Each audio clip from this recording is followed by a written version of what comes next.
Hi everyone, it's Stephanie here with a video for My Favorite Things. In today's video, we're going to be recreating this card that design team member Torico created with products from the new November 2016 release. We're going to be using the new Ice Skater Pure Innocence stamp set, and we're going to pair that with the Downhill Slope die-namics die set. This is a really fun interactive die that kind of goes with all of our slider dies, and we're going to create a card where our little girl can kind of skate across the bottom of the card. So to start off, we're going to create the background area. So I've already trimmed down all of the pieces that we're going to need for the card design. And right now I'm going to do some stamping on this light blue piece of cardstock. I'm using the Simply Snowflake stamp set, and I've just taken one of the little clusters of snow from that stamp set, and I'm stamping it repeatedly on the top area of this blue cardstock panel with Versamark ink. I'm going to add white embossing powder directly onto that stamping so that we can create a fun snowy background.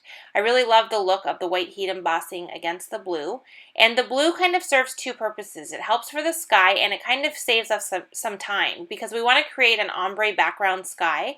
And if you start off with a color of cardstock versus white, then you already have part of your ombre created with the cardstock. So this is just a really easy way to add an ombre look and save some time because you don't have to do as much inking as you would have if you started with white cardstock versus colored cardstock. So I added my blue ink starting from the bottom area, and I didn't worry about the splotches of ink that you can see there where I started the ink blending tool because we're going to completely cover that up with our snow hills. So I just went ahead and started right on the cardstock and kind of pulled that ink up to give a nice ombre look to the snowy sky. Now to create the interactive part and the snow hills, I use the Downhill Slope die-namics to create the ice area, which is the grout gray cardstock. And then I used the Stitch Snowdrifts die-namics to cut a snow hill on the top of that white panel. And what we're going to do is we're going to die cut the channel area from this piece here that we're using as the ice. I'm going to run this through my die cut machine, and it's going to cut this little channel area that we're going to use to be able to allow this little girl to skate. And I'm going to use the die cut piece as a template to adhere the little piece from the inside onto the white cardstock panel in behind.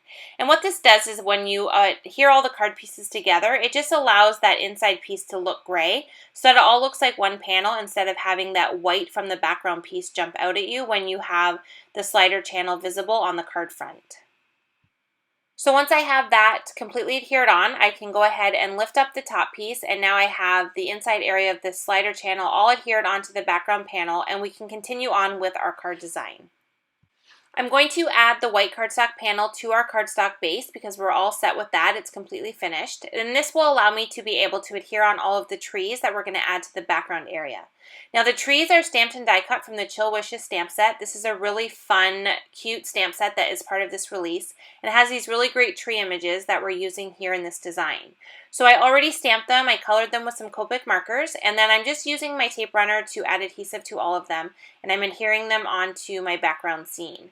Some of them I tucked in behind the snow hill, and then some of them I added directly on top. And I just think it really adds to the whole overall scene to have these great trees in the background behind the area where we're going to have the skater in the front. For the sentiment, I'm using some Versamark ink and stamping the sentiment onto a red cardstock banner. And then I'm just going to go ahead and heat emboss that with white embossing powder. I love the look of the white embossing powder against a dark cardstock. It just pops right off of there and is so bold on the card design. Now to create the actual slider element, we're going to go ahead and work on that now. So I have my little slider disc here. This is going to be adhered to a little cardstock circle that I've cut out with the very smallest circle from the Circle Stacks die-namics set. And I'm using some matte multi-medium to adhere these together. So I put the first one onto the circle, and then I'm adding the piece with the channel on top of that, and then I'm going to add the second circle directly over that.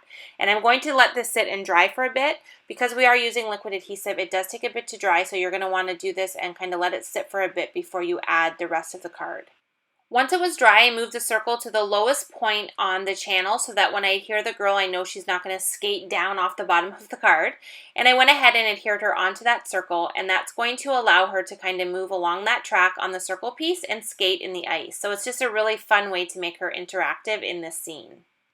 Once I had my skater image all ready to go, I adhered the whole panel onto the card base with foam adhesive, and then I adhered the sentiment strip onto the ice piece with my tape runner. You want to make sure that you don't adhere the sentiment with foam adhesive because it needs to be underneath of where she's going to skate along there so that she doesn't kind of get caught on it as she moves. And now you can see I have this fun little skater who moves freely along the ice, and it's just a really fun interactive scene. So thank you so much to Torico for such a great design. Thank you so much for watching, and I will see you in the next video.